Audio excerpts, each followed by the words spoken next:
medyo mabigat yung yung bakbakan. Ever since naman, hindi naman nawawala yung old rivalry ng UST at ng FPU. So, pinagandaan namin ito, siyempre, high respect dun sa team ng FPU. Yun na nga, ini-expect namin itong ganitong bakbakan. So, luckily, nakabalik kami dun sa sistema na meron kami at pinanghawakan naman ng mga player namin. Kahit alam namin na hirap ng first two sets, talagang hinahanap nila yung rhythm na kung ano meron kami nung third, fourth, and fifth set. Thank you, Coach. Kung to Angge Poyos, he had 21 attacks, 2 blocks, 1 service ace, 5 digs, and 5 excellent interceptions. Another solid game for you. Ano masasabi mo na down from 2 sets, hindi kayo bumigay at nandun pa rin yung energy nyo sa laro? Sobrang saya kasi nung first 2 sets talagang off kami. Masaya lang kasi bumawi kami and tinrabaho namin lahat hanggang ayun, baliktad lang yung nangyari sa Lasal. Kami naman yung nag-comeback ngayon. And ayun, nagtrabaho lang kami lahat, nag-contribute lahat and sobrang saya. Thank you. Side, you had 12 attacks, 1 service ace, 6 digs, and 6 excellent receptions. So, good game for you. So, ano masasabi mo na medyo grabe yung hinabol nyo this game para manatili kayo perfect this season? Ay, hindi naman sa perfect. Pero, yun po, dinay lang po namin makabawi agad yung grit namin tsaka aggressiveness sa court. Makikita naman sa first and second set na nawala talaga, parang seryoso lahat. Nawala yung enjoyment sa court. As yun po, binawi ko lang din sarili ko. Thank you. And to Cassie at 25 excellent sets, 5 service aces and 3 attacks. So, ano sinabi mo sa mga girls despite being down 0-2 sa sets? First of all po, sobrang thankful din ako na andyan sila for me. Kasi nung first and second set talagang medyo nawawala ako kasi parang ang tagal ko uminit, kumbaga. And thankful ako kasi andyan pa rin sila. And sinasabi ko talaga sa sarili ko na bumawi ng third, fourth, and fifth set. And thankfully, gumanda yung result kasi lahat naman nagtrabaho. Okay, the floor is open for questions. Sa isa, pinakita mo ulit na ready ka. Ano lang yung naging mindset mo kahit na nung down kayo nung 0-2 tapos nung pinasok ka ni Coach? Actually, pinakita ko lang na kasi nung last game, nagka-service error ako. Tapos parang gusto ko talaga bumawi sa game na yan. Since crucial error yun. Tapos yun, di ko makakalimutan. And yun, nagawan ko lang ng lesson yun.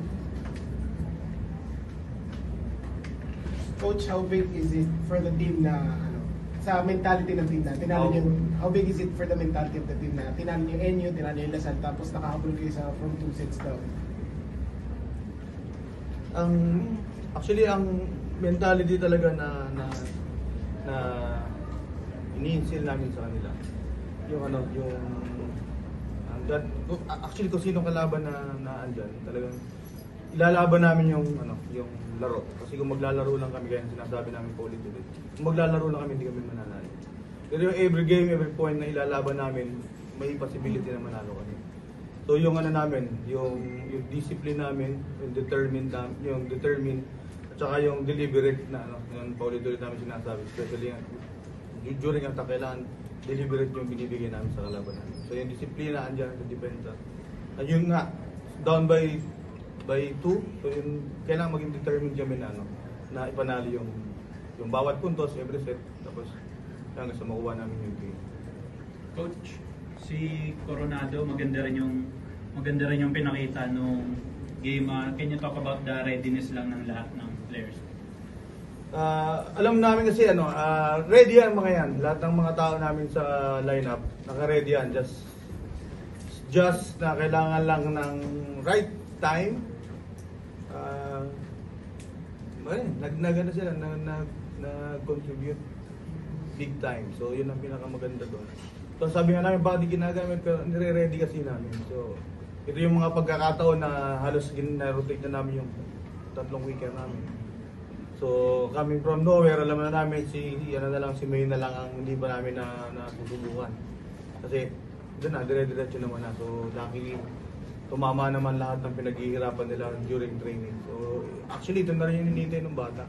Gaya ng last pep talk namin na sabi namin kay May, na hintayin lang yung tamang panahon, tamang oras at darating din naman. So ito yung araw na yun na actually yun first UAAP dun sa sa playing court na siya yung naglalaro mismo.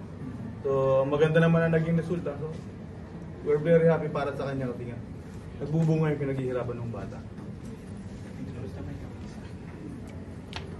Coach has mentioned down 0-2 po sa Simba and the team did manage to pull a reverse sweep to stay undefeated and only won so far sa women. So what are the key takeaways from this close fight? Marami kaming learning na na dadalhin lalo na itong mga bata coming from their mouth na talaga. Pag nabigyan ng opportunity, bibigay yung grit andon. Kung ano yung kulang, yung mga nag-fill up, yun ang talagang nagdadagdag. Ano yun? Yung enjoyment, yung energy na ibibigay nila sa team, bukod sa scores. So at least mapapagalaw nila yung anim namin na kumbaga sa spark plug na. Siya na yung siya ang mag-i-ignite na natutulog namin yan. Ano ba natutulog sa atin? Natutulog yung namin, yung mga galawan namin kanina. So fortunately na nakuha namin. Coach, right before this match po, as far as I know, you were one of the teams with the least errors. However, Coach, given nga po yung match kanina, what are your takeaways naman po sa errors and how did you manage to survive at the end? Itong error na to, especially yung mga unforced errors, especially sa service area. Ano naman to? Correctable naman lahat ng error na yan. Ang importante, sabi ko nga, we lose a point, we lose a set, but do not lose your character. So yun, naibabalik naman nila. So move forward, kung nagkamali ka sa serve, bawi ka sa receive, so marami pang pwede kang department na pwede kang tumulong. So yun naman, nako-compensate naman nila, nag-error sa serve, bawi sa receive, bawi sa depensa, i-scorean ka ng 3. So ano yun, medyo maganda-ganda rin kahit pa paano.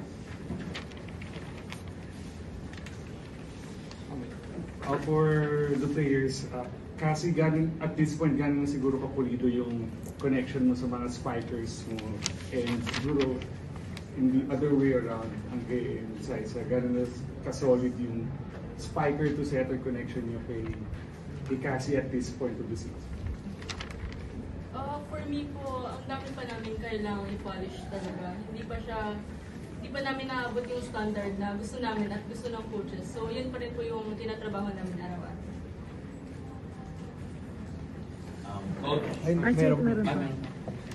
Sa akin naman po, ayun nga, mas madami pa kaming dapat trabahuin and sa training talaga namin sisimulan yun, yung connection from spiker to center. Sinisimulan talaga yan sa training. And ayun.